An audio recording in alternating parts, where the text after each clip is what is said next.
Então, vamos lá. Vou começar com a apresentação. Eu vou dividir a tela da apresentação com vocês, que tem fotografia dos projetos que nós vamos discutir. E vai ficar escuro um pouquinho até entrar o PowerPoint aqui, tá?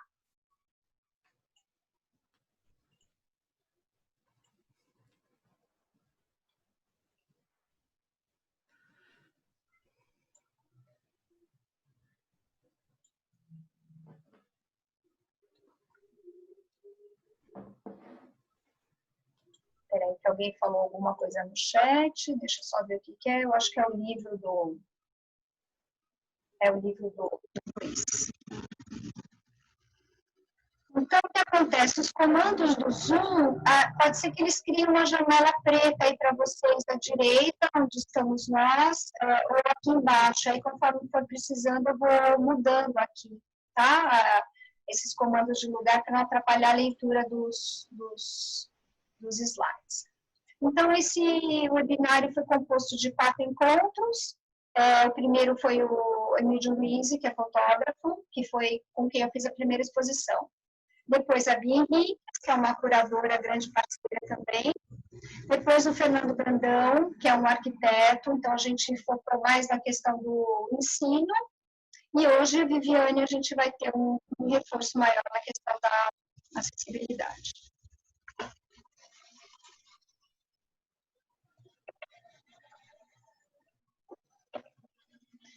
Então, vou me apresentar. Eu sou arquiteta, formada em 83 pela Universidade Católica de Santos. Eu tenho especialização em acessibilidade pela Secretaria Municipal da Pessoa com Deficiência, extensão em acessibilidade e espaços culturais pelo MAIUSP e curadoria pela Santa Marcelina. Eu faço parte de 2 grupos de pesquisa, a REM, Rede de Educadores em Museus em São Paulo, e o GEPAM, Grupo de Estudos e Pesquisas de Acessibilidade em Museus do IEB-USP, que é capitaneado pela nossa convidada Viviane. Eu tenho uma empresa chamada Silvas de Acessibilidade, que executou projetos, ministro palestras e dou cursos de expografia acessível. Então, agora eu vou me descrever.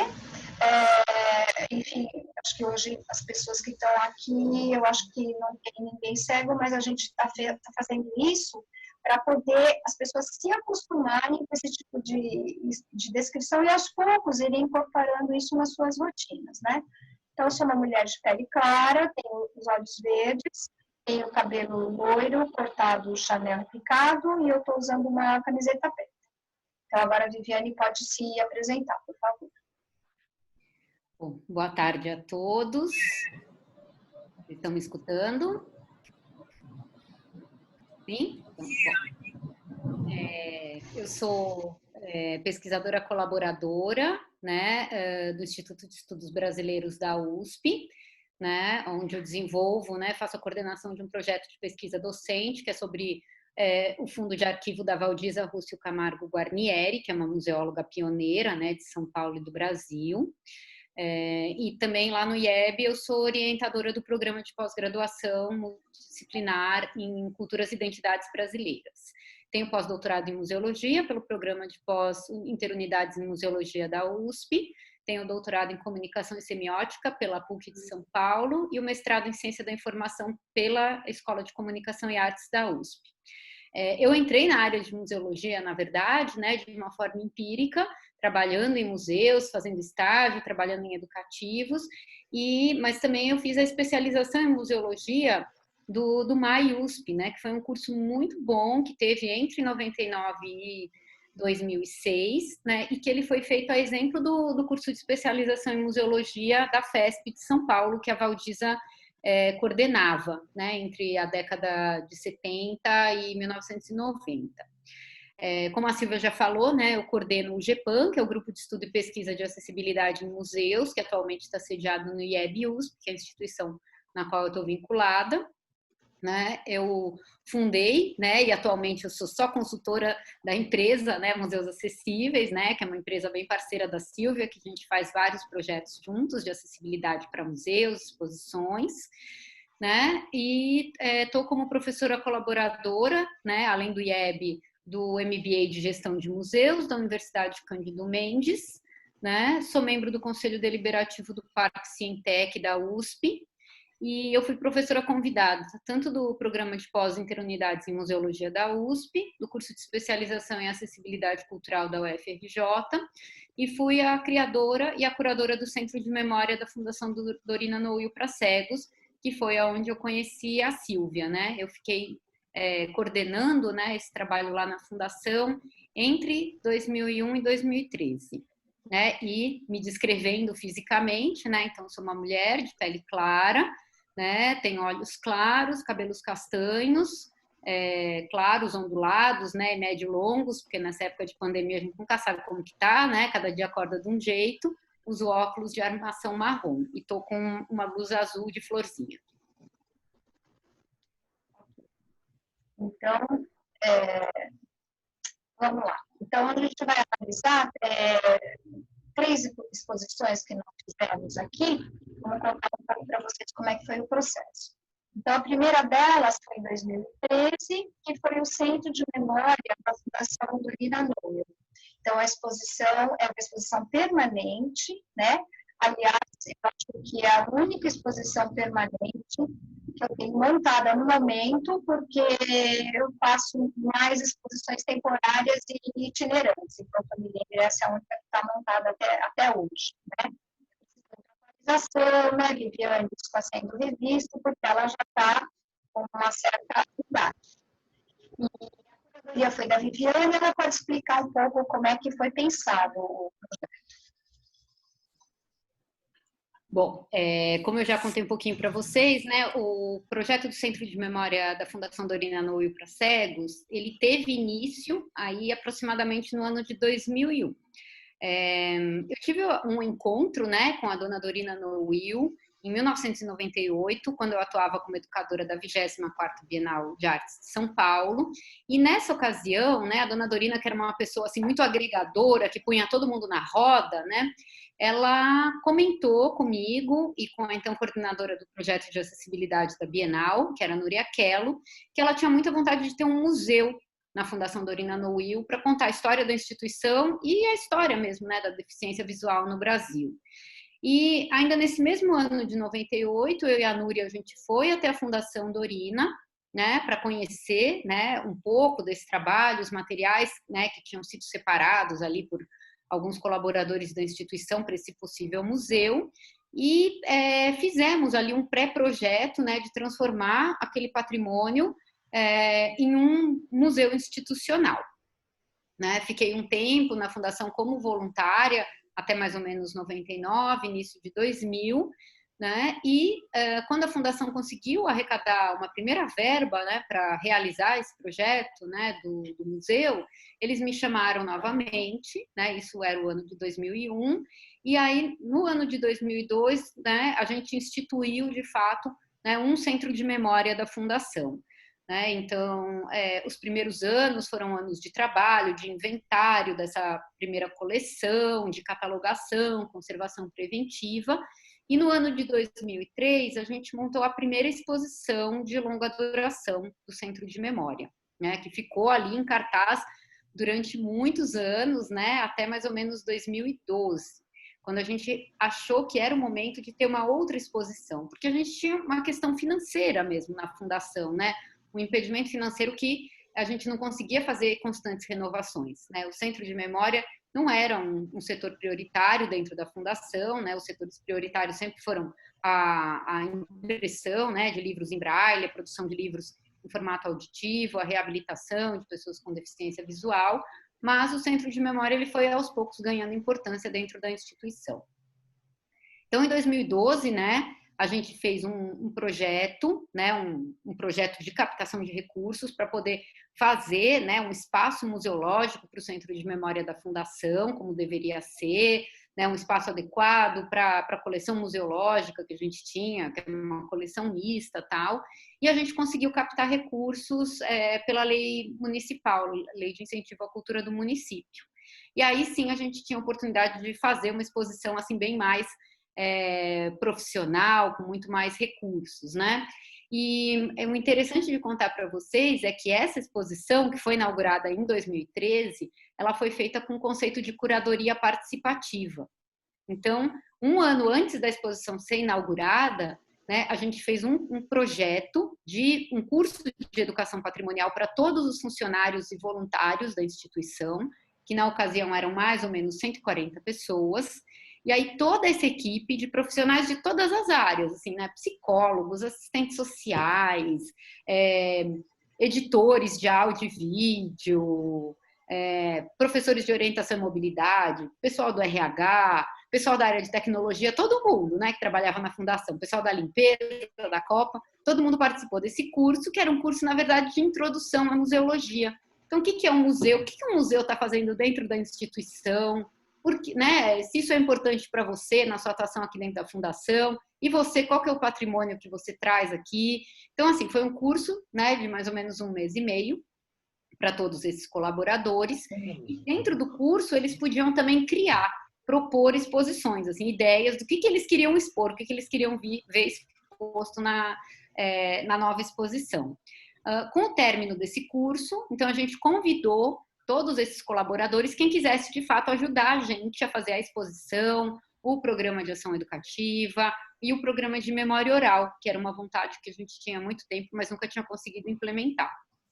E aí, então, o grupo, né, que fez, né, a curadoria da exposição, que a Silvia depois, né, fez todo o projeto expográfico, foi um grupo interdisciplinar, né, a gente tinha pessoas, eram eu mais 4 pessoas, porque na hora que você chama alguém e fala assim, quer fazer curadoria, as pessoas não se sentem tão à vontade, assim, né, é sempre uma coisa assim, um medo, né, falar, puxa, mas eu vou decidir, né, o que vai estar, tal, assim, existe uma insegurança, né, mas foram pessoas do Departamento de Livro Falado, de reabilitação, né, tanto assistência social quanto orientação e mobilidade, né, e da área de recursos humanos, que, junto comigo, elaboraram, né, as propostas curatoriais dessa exposição. Né? Então, a exposição que a Silvia vai mostrar, todo o processo que ela mostrou, ela foi costurada com várias mãos, né, fora toda a participação dos demais colaboradores no processo mesmo do programa de educação patrimonial. Então, é muito legal, estou achando muito legal a gente fazer esses encontros, por quê? Porque tem muitos detalhes do processo que eu não sabia. Então, a Viviane está contando. Hoje que eu fiquei sabendo como é que foi o contato dela com a dona Dorina, que eu não sabia. Quer dizer, o processo de como foi a curadoria participativa, porque eu cheguei já com um negócio bonitinho, quer dizer, não tinha a menor ideia do que tinha sido esse processo participativo, que é muito bacana, mas é muito trabalhoso, né, Viviane? Então, assim, eu cheguei já com a coisa prontinha, vamos dizer assim, né? E, assim, como arquiteta, me foi apresentado o espaço. Então, olha, o lugar onde vai acontecer o centro de memória são essas 2 salas aqui. Aí eu fui lá conhecer o espaço, né? Fui fazer a visita técnica. E, assim, eu confesso que eu fiquei bastante frustrada, porque, a verdade, eram 2 salas. Vamos ver se vocês conseguem imaginar. Isso daqui era fechado, tá? Não era aberto. Então, originalmente, era para ser feito o projeto com uma sala pequena e uma sala aqui em L. Esse era o espaço expositivo.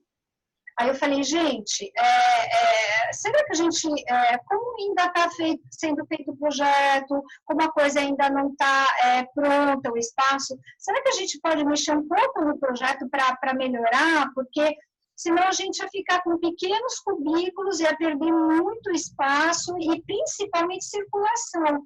Quer dizer, como é que a gente vai estar trabalhando com deficientes visuais, deficientes físicos, circulando em espaços super apertados, né? Muito ruim para a circulação. Imagina a gente ter que entrar à exposição, o acesso à exposição, ser esse corredor apertado para tudo acontecer, mais os objetos a serem expostos. Eles falaram, bom, então você chegou na hora certa, se quiser fazer alguma modificação no espaço, a hora é agora, né? Quer dizer, eu não fui contratada para isso, mas eu sugeri e tive abertura deles para a gente poder realmente melhorar essa entrada no espaço, né? Então, aqui mostra um pouco da obra, né? E aqui a exposição pronta, né? Assim, a ideia como chama, a exposição chama Das Trevas à Escuridão, Vivi, como é que é o nome mesmo da exposição, que eu não lembro? Não, a exposição, ela chamava E Tudo Começou Assim, projetos, ações, projetos e histórias que mudaram a vida das pessoas com deficiência visual. Esse título, assim, ele foi um título bem sugestivo, né, porque essa exposição, ela só foi inaugurada 3 anos após o falecimento da Dona Dorina. E a Dona Dorina, ela escreveu uma autobiografia, né, que se chamava E Tudo Começou Assim, que era a história mesmo de vida dela. Então, a gente quis fazer uma homenagem. Tanto que um dos espaços que foi integrado, né, que foram integrados nessa exposição da Sílvia, foi um espaço que a gente remontou o escritório da Dona Dorina. Né, a gente montou, né, dentro de uma sala que ia fazer parte desse dispositivo, o escritório onde ela trabalhava, que depois que ela faleceu ficou muito tempo lá, mas aí o pessoal queria ocupar com outra sala. Então a gente levou todos os móveis, os objetos pessoais dela, os livros, tudo, né? E tinha então essa sala especial, né? Em homenagem a ela. Ô Silvia, não sei as outras pessoas, mas para mim parou no slide que está a nossa apresentação do Centro de Memória. Onde é que vocês estão aqui, gente? Deixa eu ver aqui. Não estão aparecendo as imagens. Ainda não. Aqui eu estou vendo, eu vou voltar, eu vou para trás e vou voltar para ver o que acontece, tá? Porque eu estou numa página que tem 2 fotografias coloridas. Vamos ver aqui. Aonde que parou, Vivi? No slide vermelho que fala do Centro de Memória. Tá, né? Que tem 2013. Tá, então eu estou voltando e vou passar aqui. Apareceu fotografia? Não. Ainda não. Se você quiser, eu ponho do meu computador para a gente ver se vai. Pode ser, mas você, não sei se você consegue, você está como co-organizador aqui. Porque senão eu paro e volto também. Você acha que você consegue? Peraí, estou abrindo aqui. Tá. Deixa eu ver. Vamos ver se dá, ou se você tem que permitir. Peraí. Deixa eu só pôr aqui no modo apresentação. Agora, peraí. É que são muitos processos, né? Aí tem que entrar no Zoom. Tarará. Vamos lá, peraí, que eu tô tentando aqui. Deixa eu voltar aqui pro Zoom. Ó, vou tentar compartilhar. Ah, tá falando que eu não posso compartilhar. Você não pode. Então, eu vou fazer o seguinte, eu vou parar de compartilhar e vou começar de novo para ver se vem, porque isso nunca aconteceu. Eu vou reiniciar, então, o compartilhamento, tá?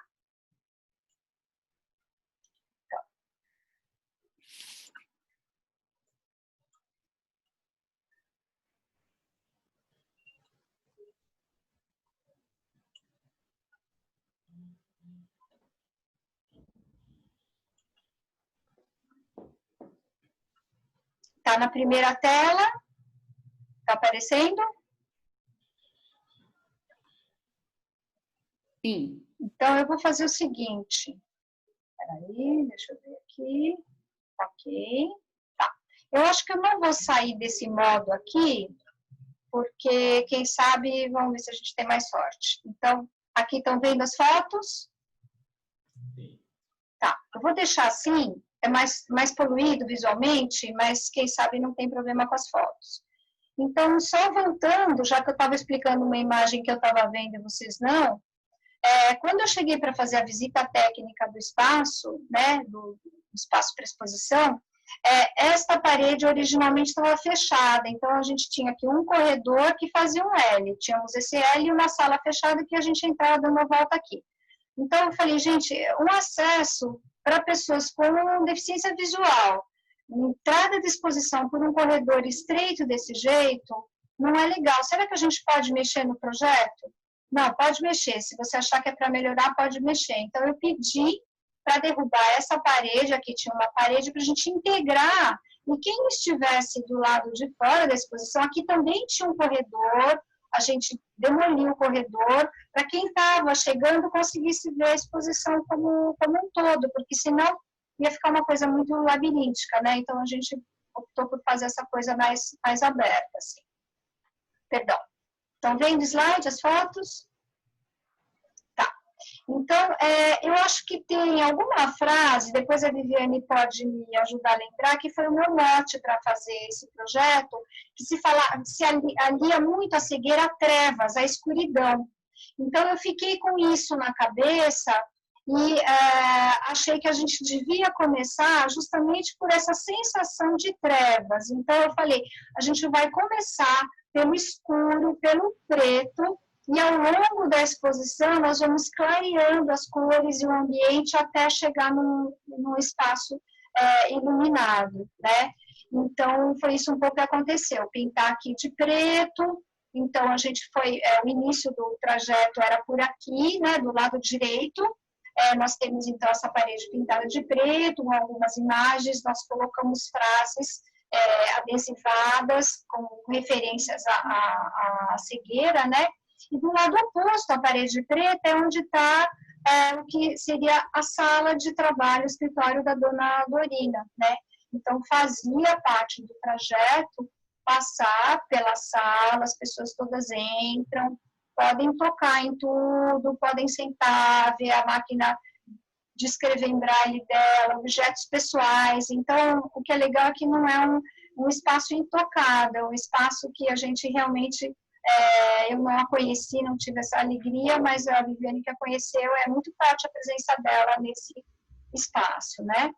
E aqui à direita nós temos uma estátua do Louis Braille, né, que foi inventor da escrita, né, com o nome dele, e aqui nós continuamos aqui em frente, já do preto, passando para o marrom escuro, e nós vamos para o próximo slide, que é um corredor que dá acesso à área expositiva. Então, esse corredor marrom, nele nós colocamos a linha do tempo, né, e enfim, tem fotos super interessantes, enfim, que o trabalho todo de curadoria foi coletando, né? E nós chegamos, então, aqui no que seria a área expositiva, e aí tem várias estações, né, que nós chamamos de estações, com vários temas ligados à pessoa com deficiência. Então, tem a estação do cotidiano, a estação do trabalho, a estação do lazer, a estação da educação, enfim, nós fomos passando por várias estações, né? E aí com, enfim, as imagens e o texto relativo a isso daí. Aí aqui é uma antiga carteira escolar, nós colocamos aqui um objeto, enfim, aqui tem depois a Viviane explica melhor os objetos, enfim, que ela sabe melhor do que eu.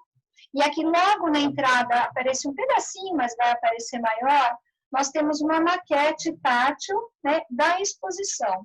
Então, o que acontece? Essa maquete, ela poderia ser um estudo que um arquiteto usa para fazer uma maquete, né, para a gente resolver as coisas espacialmente, né, que muitas vezes a gente não consegue resolver no papel, no 3D, é feita uma maquete de estudo para poder resolver detalhes aí mais fiéis no espaço.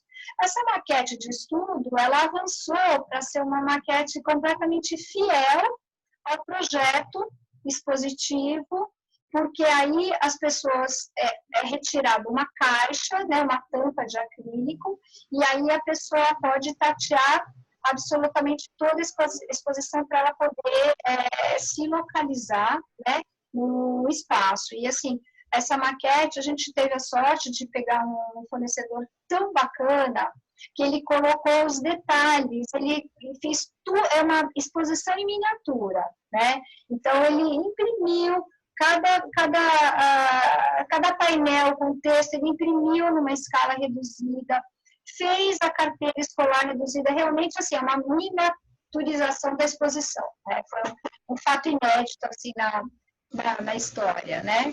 E, assim, tinha como premissa a exposição que se possa receber grupos para visitação, né, escolas principalmente, né?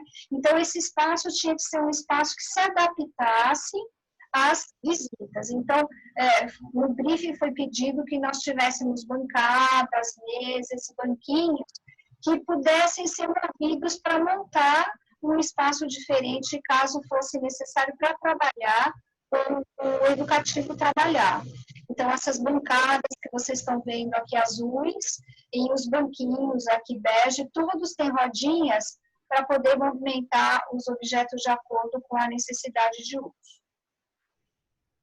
Então, aqui está a nossa linda maquete, em miniatura.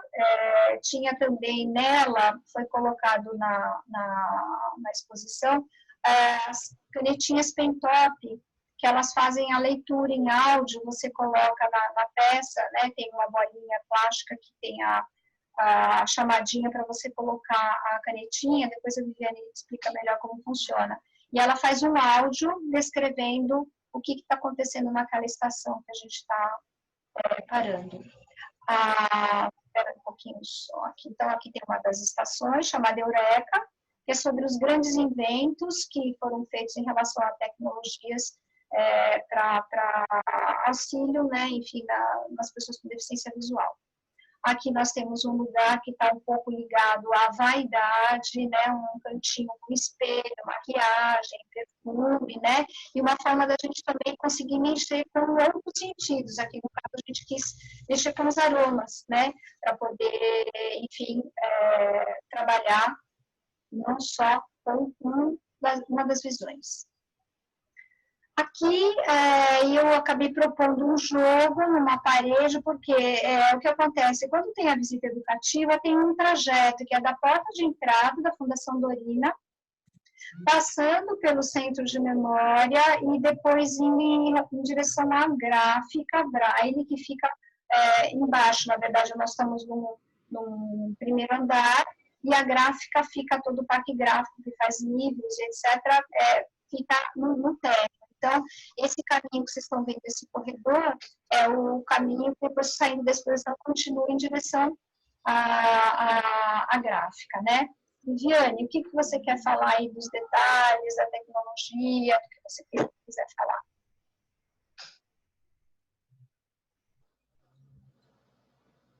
Espera aí que está mudo. Perdão, que eu estava com o áudio fechado. Não, voltar lá naquele primeiro slide da parede preta, só para eu fazer um contexto que você tinha falado, né, comentado da frase e tal. Então, assim, só para vocês entenderem um pouco, o que a gente quis fazer com essa exposição? Não era simplesmente um espaço de memória institucional, mas abordar mesmo, né, todas as questões sociais, históricas, em relação à deficiência visual.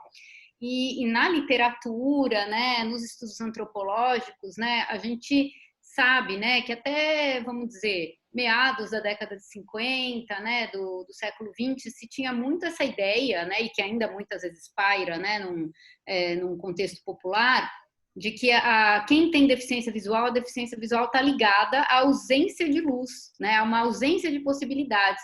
E isso era muito forte mesmo na literatura, né, e até mesmo na representação artística, né. Então, por exemplo, essa parede preta, ela tinha esse contexto. A gente queria mostrar que, como ao longo da história, né, as luzes foram chegando para a vida das pessoas com deficiência visual. Então, nessa parede preta, tinha aqui uma frase, né, que era uma frase de um educador brasileiro, né, dos anos 30, tal, que falava assim, tipo, que para as pessoas com deficiência visual existiam algumas limitações, elas podiam se desenvolver dentro daquilo que era esperado, sabe assim?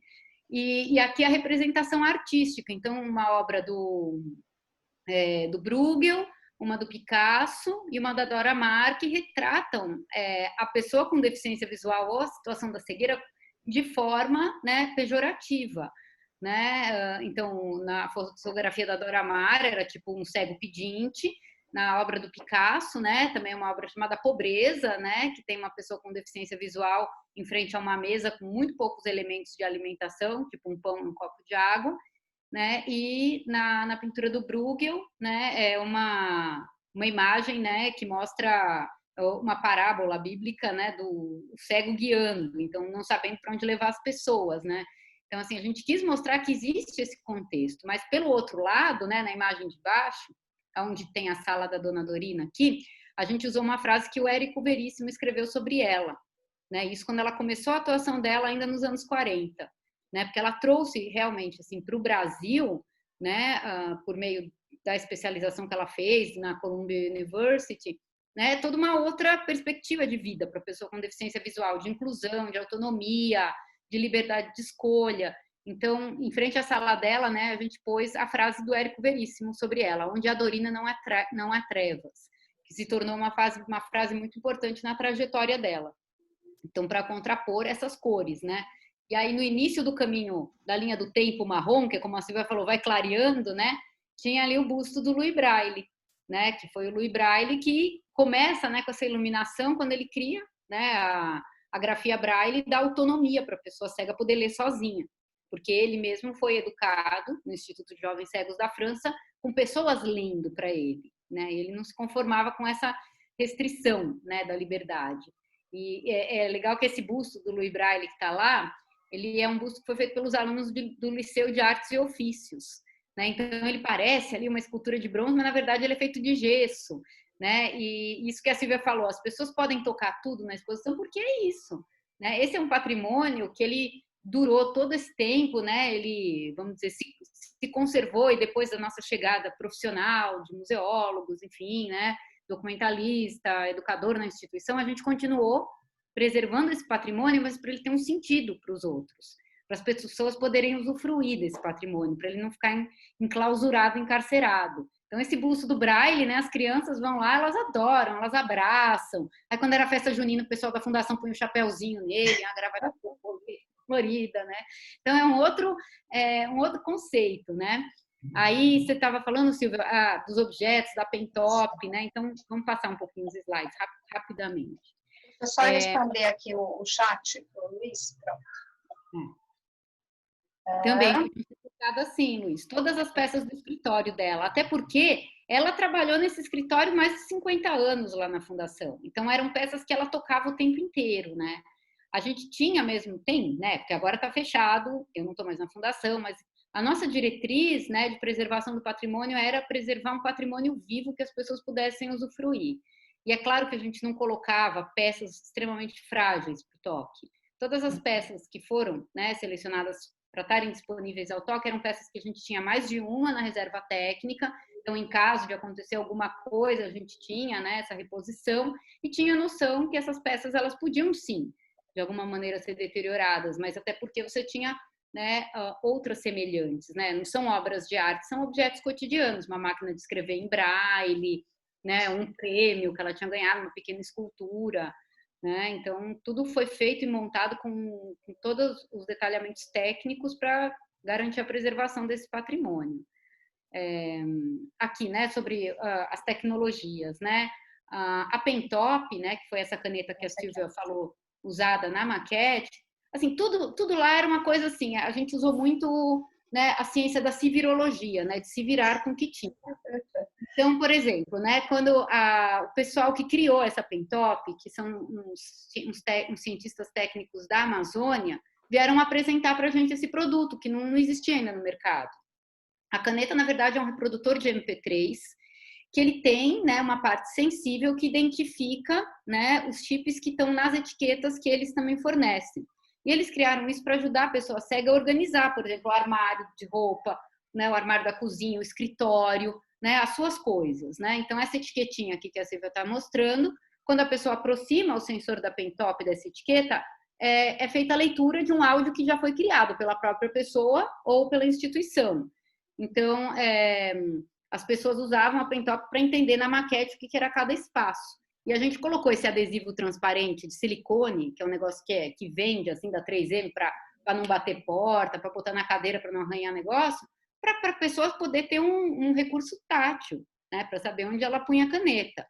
Então, assim, tudo que foi oferecido para a gente na exposição, por pessoas, né, criadores de tecnologias, a gente usou, né, porque a gente tinha mesmo esse princípio de que não existe essa questão, né, da preservação do patrimônio, da museologia ideal, a gente tem que, né, trabalhar com os recursos que a gente tem. Então, acho que isso é uma característica forte aí também da exposição, né?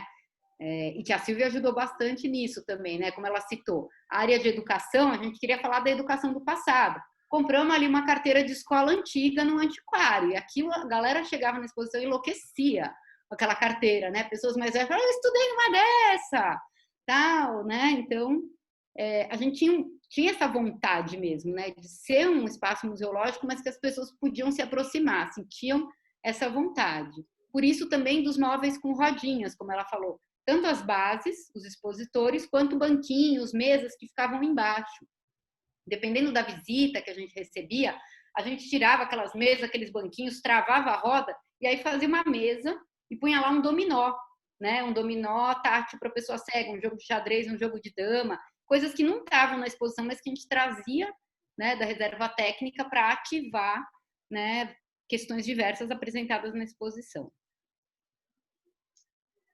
Ok. Aí, um pouco a parte de arquitetura, né? Só para vocês terem uma ideia de uma apresentação que foi feita na época, né? Então, a gente faz, enfim, a gente tenta fazer o mais próximo possível da realidade para checar as medidas, para poder fazer o cálculo de materiais, para apresentar para quem vai fabricar as coisas, né?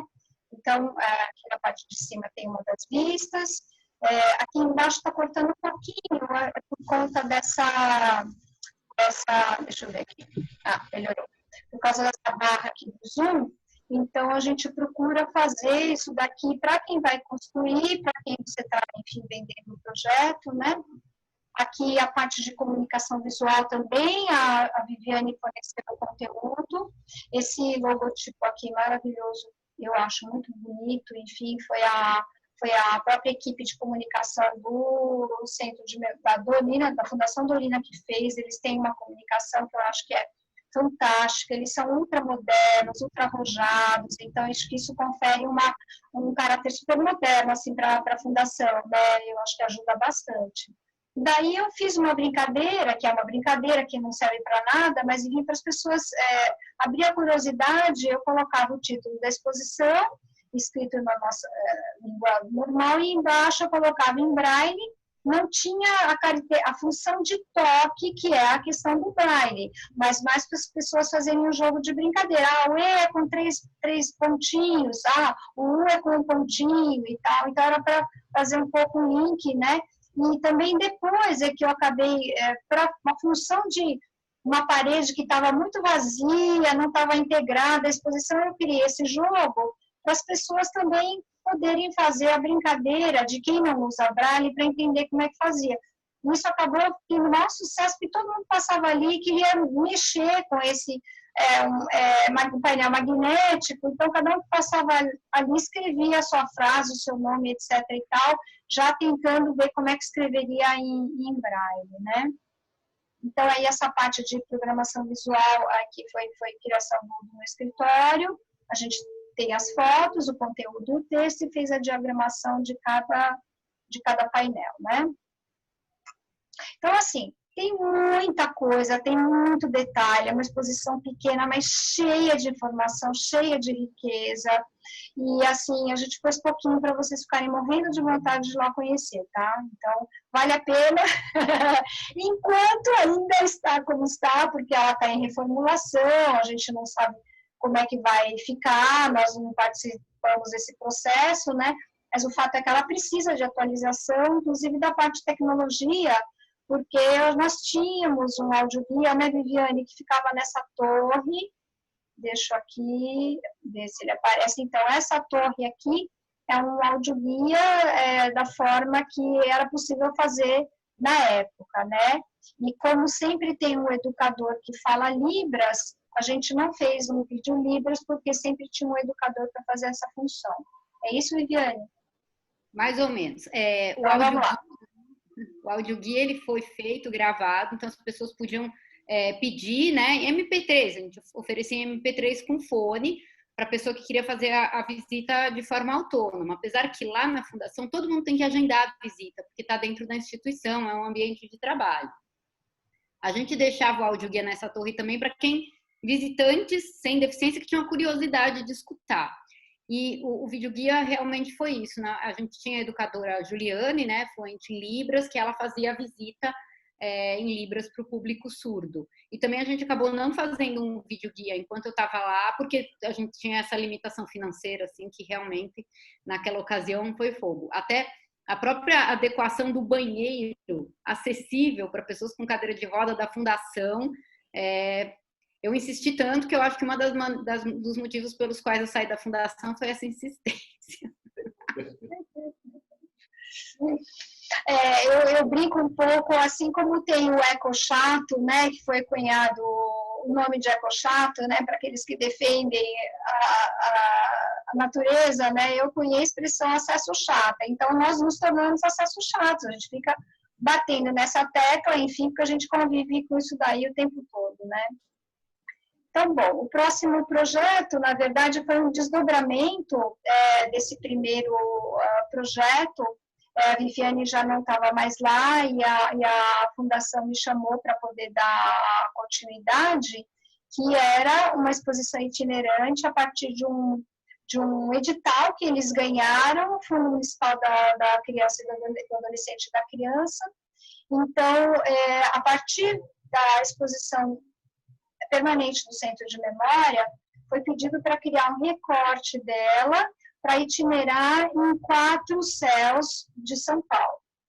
Icanduva, na Zona Leste, Campo Limpo, na Zona Sul, Butantã, na Zona Oeste, Jardim Paulistano, na Zona Norte.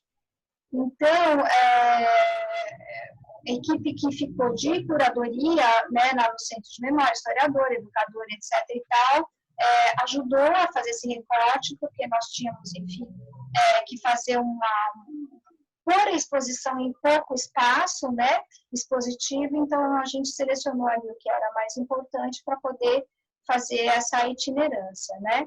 E eu confesso que eu fiquei, assim, bastante preocupada, porque eu falei assim, escola pública, na periferia, eu falei, meu Deus do céu, essa exposição não vai resistir.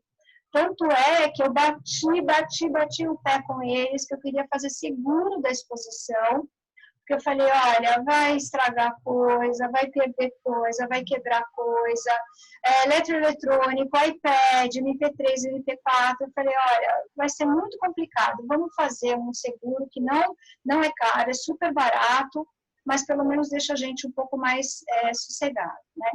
E para meu espanto, né, eu fui conhecer esses céus e, assim, eu gostaria que vocês tivessem a oportunidade um dia de conhecer qualquer um deles, porque, assim, é o que a gente tem melhor em infraestrutura, em professores, então, tem até umas fotos, eu vou colocar para vocês a foto do espaço, a foto da exposição, porque realmente vale a conhecer os espaços, e eu tenho que, enfim, realmente dizer que eu fui preconceituosa e que aí, conhecendo, eu perdi totalmente a ideia que eu tinha de como eram esses espaços, né? Então, assim, eu fui visitar os 4 espaços expositivos, né? E aí eu tive que fazer um projeto que coubesse em todos, apesar de serem montados em áreas diferentes. Então, eu acabei propondo para ser feita uma grande parede única, com 10 metros de comprimento. A gente usava frente e verso dessa parede, e aí um totem, 2 totens que aí eram colocados, audioguia, videolibras, folheto em braille, enfim, que foi aí a empresa da Viviane, enfim, que providenciou toda essa parte de conteúdo acessível, né? Então, aqui eu vou mostrar para vocês, Jardim Paulistano, na Zona Norte, é esse aqui o espaço, né, enfim, da escola, né, de todo o conjunto, né, porque na verdade é uma escola, é um conjunto, tem creche, primeiro grau, segundo grau, piscina, é um lugar, assim, poliesportivo e educacional. Então, aqui nós fizemos na parte superior, tinha elevador, então ficou, na verdade, numa parte de um mezanino, né, então, de um lado a exposição é pintada de azul, e de outro lado ela é pintada de amarelo, então aqui nós vemos uma face, né.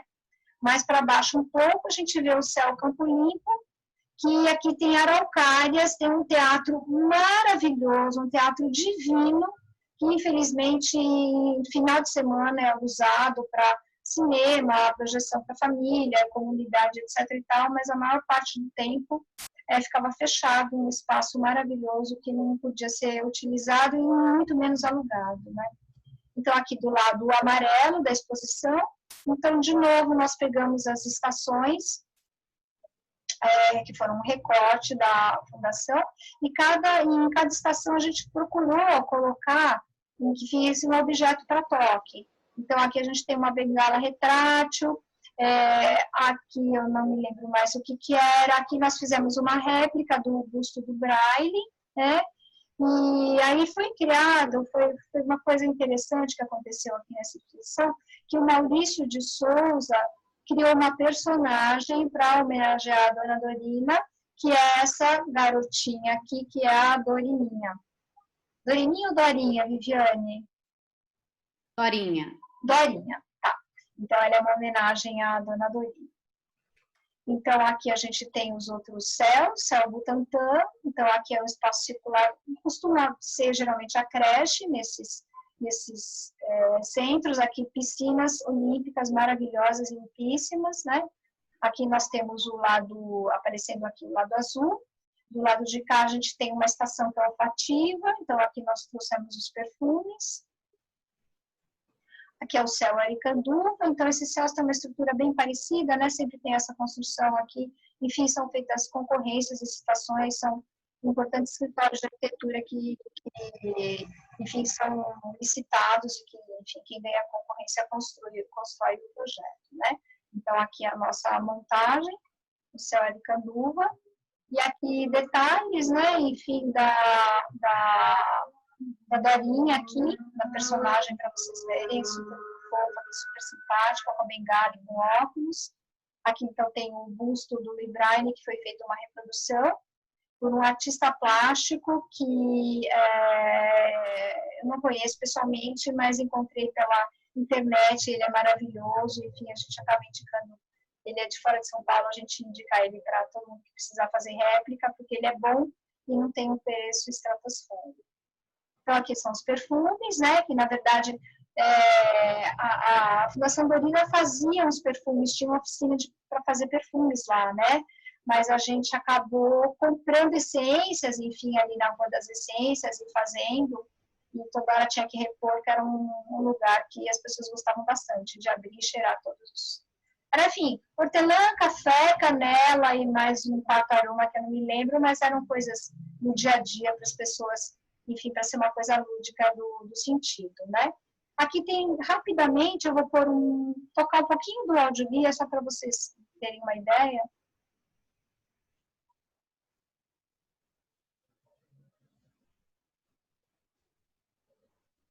Não está ouvindo?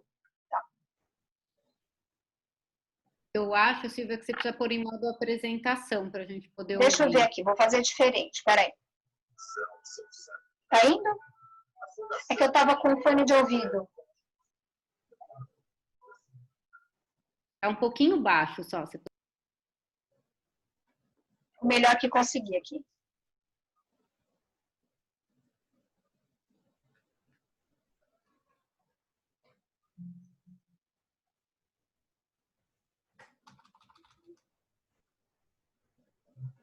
Só para vocês terem uma noção, né? Então, aqui é a torre, onde ficava de um lado o Videolibras. Deixa eu só pôr aqui que acho que melhora um pouco a minha voz quando eu ponho o fone de ouvido. Aqui tem a torre, ficava de um lado o Videolibras, aqui ficavam os folhetos, né, o catálogo da exposição em um folder para as pessoas poderem levarem, e do lado oposto atrás é que ficava o audioguia. Aqui a gente tem, vamos ver se entra, um pedacinho do Videolibras, eu vou passar para vocês. Pronto.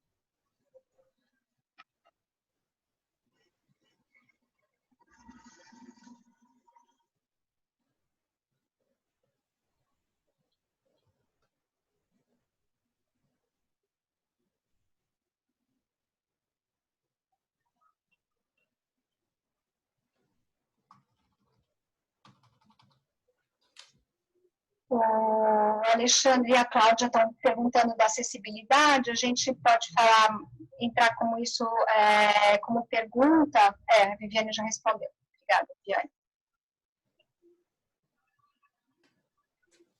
Alguma coisa sobre o Videolibras, o audioguia, Viviane, alguma coisa que você quer acrescentar? Não, na verdade, esses foram recursos comunicacionais acessíveis, né, que a gente acabou fazendo como empresa, né, para o projeto. Então, assim, acho que não tem nada muito específico, mas eu acho que é legal só comentar uma coisa que você falou, Silvia, do seu receio, né, em relação à conservação das peças, né, dos elementos de exposição itinerantes, né. Eu tenho, assim, na verdade, é uma afirmação minha, né, dentro da área de museologia, sobretudo preservação. De acordo com os meus estudos, há algum tempo, né, eu acredito que a gente sempre tem que dar um voto de confiança para o público, porque quando as pessoas elas se sentem respeitadas, acolhidas e sentem que aquele patrimônio pertence a elas, elas não vandalizam. Né? O vandalismo acontece como uma forma reativa em relação a algo que fala assim, isso não me representa, isso não é a minha história, isso não faz parte. Isso são estudos históricos mesmo, antropológicos, já de muito tempo. Né? Quando o ICOM, né, o Conselho Internacional de Museus, foi criado em 1946, a intenção da Unesco de criar esse órgão era justamente fazer com que os museus deixassem de ser vandalizados pela população jovem, que era um fenômeno que acontecia no pós-Segunda Guerra Mundial, logo após a Segunda Guerra Mundial. Então, assim, eu acho que para toda ação tem uma reação. Então, a gente nunca teve problema com a preservação desse patrimônio material físico, tanto dentro do espaço da Fundação Dorina, quanto quando a exposição itinerante foi criada para os céus, porque tem essa característica, né? Claro que exceções podem ocorrer, mas é muito comum quando as pessoas elas se sentem parte, né, dessa história, desse patrimônio, elas não terem a vontade de quebrar, de levar, de vandalizar. Né? Apesar do videoguia, do audioguia estarem dentro do totem e tal, gente, quando a pessoa quer, ela dá um jeitinho de abrir, até porque tinha uma chavinha, né, podia abrir e levar o negócio, né? E realmente isso não aconteceu porque existe esse caráter, né, democrático, né, do acesso, né, e da construção da história do patrimônio, coisa que ainda é rara também. O que aconteceu, que foi engraçado, é que na primeira montagem, a criançada conseguiu, a gente não tinha bloqueado o acesso ao vídeo Libras, tinha deixado uma página que só podia ter acesso a ele. Mas como estava sem uma proteção de acrílico para as pessoas poderem dar o Enter para começar o vídeo Libras, eles conseguiram desconfigurar completamente, começaram a tirar foto, começaram a escrever, começaram a zoar com o negócio, né? Aí, toda semana eu ia fazer uma visita de manutenção, aí eu falei, opa, peraí, conseguiram dar um jeito aqui, né, os hackers invadiram, vamos bloquear o negócio. Aí, fizemos uma capa de acrílico, um furinho só no lugarzinho para apertar o negócio, para não ter o comando, para não ter problema nenhum, né? Mas foi assim, não, foi participação, não foi vandalização, né? Eu considero dessa forma. Espera que alguém está falando alguma coisa. Alexandre.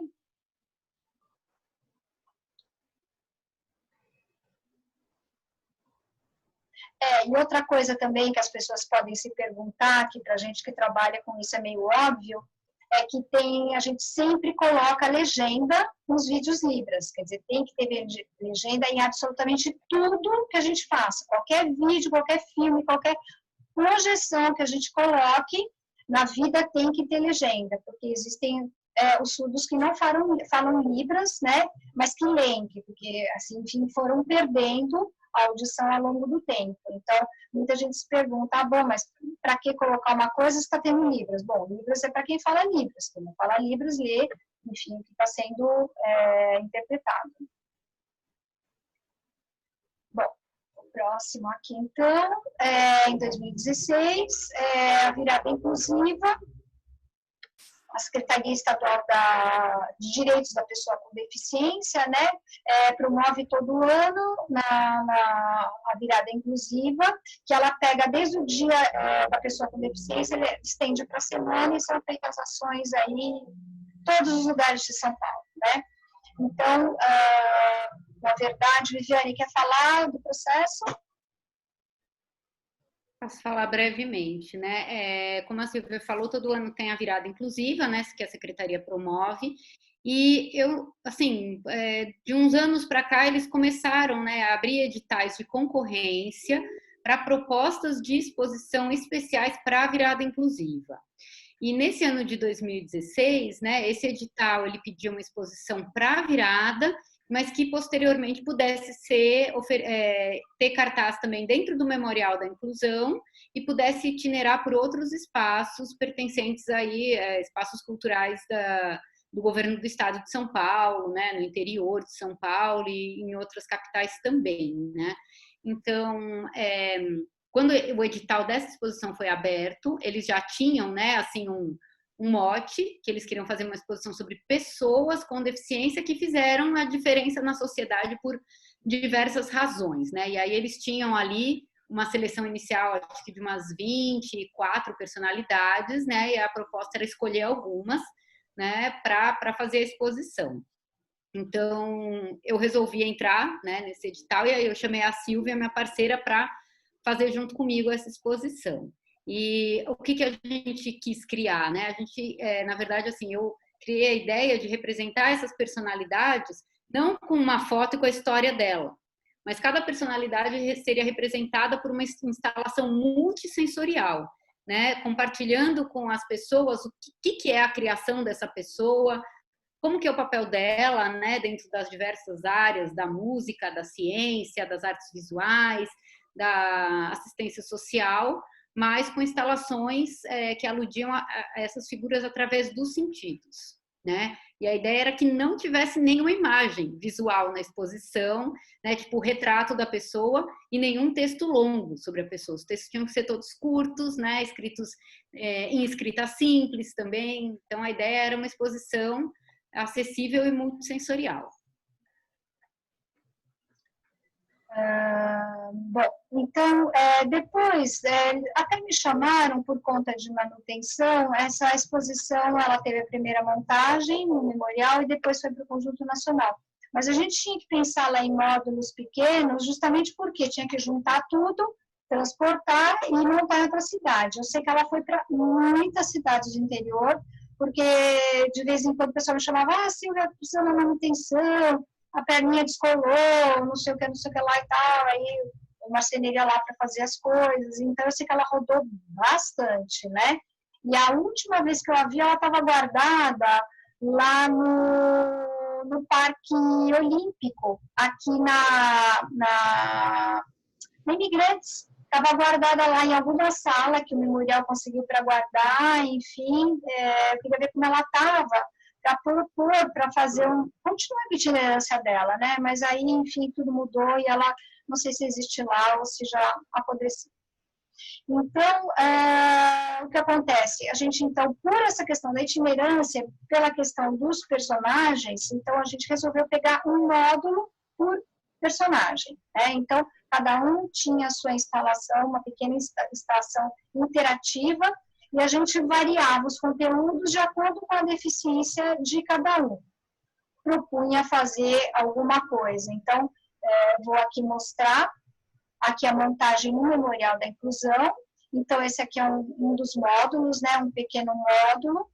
E aqui mostra a montagem no Memorial da Inclusão. Aqui só um detalhe, enfim, da iluminação, que, enfim, era a alimentação vinda pelo teto. Então, tinha, nesse caso aqui, era aérea, né, a iluminação. E aí, vamos ver se já vai para o próximo. Isso aqui já é a próxima, é a montagem, foi feita no Conjunto Nacional, para essa virada cultural, né? E aqui tem a estação do Stevie Wonder, então a gente propunha aqui uma brincadeira de colocar um óculos escuro, colocar uma peruca, aí tinha um MP3 tocando música do Stevie Wonder, né? E a Viviane utilizou um recurso fantástico, que é o Vibroblaster. Depois ela pode contar mais um pouco, mas enfim, dentro dessa caixinha triangular aqui, ficava esse Vibroblaster, que conforme toca a música, ele vibra e você vai sentindo a melodia da música. Então, é uma tecnologia, enfim, que eu não conhecia, que a Viviane me apresentou, que a gente usou nas estações onde tinha alguma questão da música, foi usado esse Vibroblaster, né? Então, aqui está o da estação de frente, aqui do lado eu me lembro que era o Beethoven, porque tem o Vibroblaster ao lado aqui também. Aí nós fizemos um espelho para a pessoa, enfim, uma coisa do showbiz, né? E aqui tem uma pequena homenagem, provocação, que não basta serem filhas, né? Elas têm que participar. Então, aqui em cima está minha filha Raquel, de peruca na cadeira, né? Testando módulo, acessibilidade. E aqui está Maria, filha da Viviane, que está com a máquina fotográfica, que foi parar na exposição. Então, elas ajudam a gente aí na produção, nos testes, né? Enfim, pesquisa, etc. e tal, né? Então, aqui a gente tem a estação interativa da Anitta Malfatti, né? Quer falar, Bibi, dessas estações?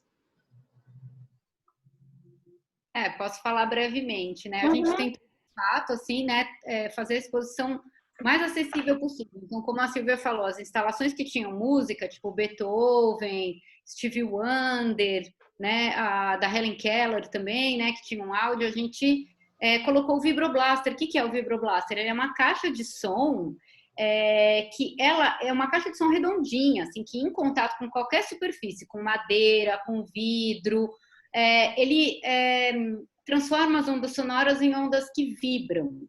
Então, a pessoa surda, quando toca, né, a caixa onde o Vibroblaster está dentro, ele sente a vibração da música. Fora isso, também a gente fez legenda descritiva da música para o surdo. Então, por exemplo, a música que não instrumental do Beethoven, mas do Stevie Wonder, tal, né, a fala, né, o áudio da Helen Keller tinha, né, a legenda, né, descritiva do que se tratava, né, o conteúdo, letra da música, ou áudio, no caso, né, do áudio que a gente fez para Helen Keller, né, fez uma releitura de um poema dela. E é isso, assim, todas as instalações, elas tinham essa característica, as pessoas podiam interagir também, né, então, no caso do Stevie Wonder, né, era essa brincadeira, assim, pôr a peruca, o óculos, e a gente fazia um tutorial, no caso da pessoa cega, para ela tirar uma selfie dela, né, em frente ao espelho, né? Então, tinha também sempre as instruções de como usar, para as pessoas saberem. Essa da Helen Keller, que é a imagem do meio, que a Silvia falou, era uma cortina preta, né, com a impressão, né, do poema dela, que também era lido, e as pessoas punham a cabeça lá dentro, entravam e vinha um odor de flor de água, de flor de laranjeira, que era sobre o que o poema dela falava, né? Então, era para as pessoas passarem pela experiência da surdo-cegueira, onde a sensação, o sentido do olfato é muito importante, né? Porque a Helen Keller tinha surdo-cegueira. Então, um pouco das brincadeiras que a gente propôs aí. E sempre tentando estimular e informar mais de um sentido, né? Porque se não atende a um sentido, atende ao outro, né? Então, por exemplo, no Beethoven, eu me lembro que também tinha, além da música, da interpretação com a música, além do Vibroblaster, ainda tinha a partitura em braille. Então, a gente tentava atender vários tipos de deficiência o máximo possível dentro, né, daquela estação. Aqui são mais outras estações. Aqui eu acho que ainda estava montando, aqui não estava pronta, mas era a estação do fotógrafo cego Eugen Balka, né? Que é onde foi aquela máquina fotográfica que a Maria estava segurando, ela ia numa caixinha aqui. Aqui a instalação de uma, foi a que deu mais trabalho, porque era uma astrônoma e entrou uma pessoa do Rio de Janeiro para ajudar a montar as constelações. Gente, foi uma complicação transportar uma coisa do espaço, do universo, para uma exposição numa escala que fizesse sentido, que não fosse chutada, né? Então, foi bem problemático, assim, né? E sempre acontecem perrengues nas montagens, né, e tal. E aí a gente percebeu que por causa desse chão do Conjunto Nacional, que era completamente diferente do Memorial da Inclusão, lá era carpete, era estável, bonitinho, esse chão é de mosaico, aquele piso que é lindo, maravilhoso, mas que não tem acessibilidade nenhuma, né? Então, essa torre ficava instável, né? E pelo fato dela ficar instável, a gente teve que fazer um recorte, um travamento, uma adaptação aí toda especial para poder ela funcionar. E aqui é uma instalação da... Puxa, esqueci o nome, Henrietta, como ela chama, Não. A astrônoma, né? Essa instalação é a Henrietta Swan-Leavitt. Isso. E a máquina do abraço é a Temple Grandin. Temple Grandin, isso, exatamente, que é uma pesquisadora, né, e agrônoma que tem autismo. E ela não gostava de ser abraçada. Só que aí, ela trabalhando com o gado, ela percebeu que tinha uma máquina que fazia eles ficarem fechadinhos, apertadinhos, eles ficavam quietinhos, eles se sentiam seguros. Ela falou, tá aí uma boa ideia, vou fazer essa máquina do abraço para mim. Quando eu tiver necessidade de ser abraçada, eu não gosto de ser abraçada pelas pessoas, eu vou fazer uma máquina, fazer alguma coisa para me abraçar. E ela usava isso aí, super funcionava com ela, né? Então, essa instalação, o que era? Era uma peça de espuma forrada, que aí você abria ela, você entrava, você se fechava e ficava ali como se fosse um casulo, você se sentindo seguro e confortável, né? Então, aqui nós tínhamos a estação, que era a estação que tinha o áudio-guia, que tinha os textos, os folhetos, enfim, folders da exposição, e o título dela, que era uma estação maior, que era uma estação de boas-vindas, né? Aí nós conseguimos aqui, enfim, réplicas táteis, né? Fazendo pesquisa, enfim, aí conseguimos réplicas de moedas, né? Para ilustrar. A moeda era do próprio Roosevelt, Vivi? Era do Benjamin Franklin. Do Franklin, tá. Ele tinha deficiência física, mas assim, quando eu pesquisei a história dele, a ação, na verdade, mais importante que ele fez para pessoas com deficiência física nos Estados Unidos foi destinar os 10 centavos, o one dime, né, o dime. Todo o dime que circulava na economia era para ser revertido em programas em benefício das pessoas com deficiência, né? Apesar de ele esconder a deficiência dele, né? Não foi durante só o governo dele, até hoje o one dime, né, é um estatuto federal, é destinado para fundos, né, para melhoria de vida da pessoa com deficiência. Então, assim, como a gente viu que isso foi o legado que ele deixou, a gente falou, a gente precisa ter um one dime tátil. Aí eu fui pesquisar no Amazon, em loja de mágica americana, que eles tinham moeda grande, né, com um relevo para as pessoas poderem tocar e sentir esse one dime, né, esse 10 centavo americano. E assim, eu gosto muito de uma exposição que eu montei para o Sesc em 2003, que me despertou, né, uma coisa que a gente comenta, né, que tem um psicólogo americano chamado Howard Gardner, que ele explica a importância das múltiplas inteligências, né, para a compreensão dos conteúdos. E essas múltiplas inteligências, elas são estimuladas pelos sentidos. Então, quanto mais sentidos nós usarmos para apreender um conteúdo, mais nós vamos gravar. Então, se usar o tato, a fala, a leitura, o gesto, o aroma, etc., tudo isso vai fazendo você fixar melhor o conteúdo. Isso para todos os públicos, com e sem deficiência. Então, essa questão da acessibilidade, né, da expografia acessível, na verdade, é para todos os públicos, né? Isso serve para todos, né? E aqui, rapidamente... Eu falei, é o Franklin Roosevelt. Tá. Eu falei Roosevelt, aí depois... Tá bom, estamos certas. Legal.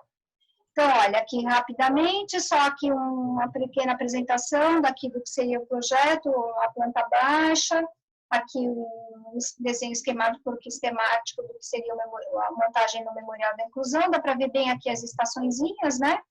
E aqui é um detalhe de uma das instalações, e aqui é o bendito diagrama esquemático das constelações que quase me deixou louca, que eu não sabia absolutamente como representar, e no fim acabou dando certo com um isopor, chumbinho, pendurado, não sei o que, ficou tudo certinho, tudo na escala, que se não é arquiteto, se não tiver na escala, fica louco, né? Deu super certo essa instalação, e no fim, assim, as bolas, né, que podiam ser tocadas pelo Exatamente. Eram bolas de árvore de Natal.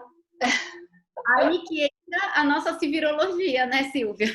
E completamente na escala, porque teve uma astrônoma do Rio que super nos auxiliou, né, Viviane? que ela passava medida, olha, então lá mede tanto no céu, distância nos vamos fazer tudo isso na escala para poder dar certo. E a gente conseguiu com as bolinhas de Natal, né? Foi a Então, Tânia Dominici, que ela trabalha no MAP, exatamente. e Ciências Afins. A Tânia, a gente se conhece também há um tempão, e a coisa que ela mais quis sempre foi tornar, né, a astronomia acessível para as pessoas cegas. Ela já fez vários projetos como pesquisadora, mas nunca conseguiu implementar isso em nenhuma instituição onde ela trabalhou. Então ela ficou numa alegria de ajudar a gente, assim, que foi o êxtase dela, né, conseguir aplicar isso na nossa exposição. E o nosso êxtase foi dar certo, porque eu achava que era uma coisa bem improvável de dar certo, mas enfim, com a união de todos, né, a gente conseguiu. Então, olha, basicamente é isso que a gente queria trocar aqui, né, bater uma bola, ajudar a relembrar os projetos, porque às vezes é tanta correria, uma faz uma parte, outra faz a outra, e eu acho que esse momento desse encontro é legal porque a gente encaixa, né, visões que estavam acontecendo no processo que nem sempre a gente tem tempo, né, de fazer. Enfim, aqui estão nossos contatos, site, Instagram, Facebook, para quem quiser, enfim, nos procurar, ter, enfim, alguma dúvida, alguma coisa para trocar, né? E a gente vai abrir para conversar um pouquinho, né? Vocês colocaram aqui algumas questões, a gente foi tentando responder, mas agora a gente vai abrir geral, tá?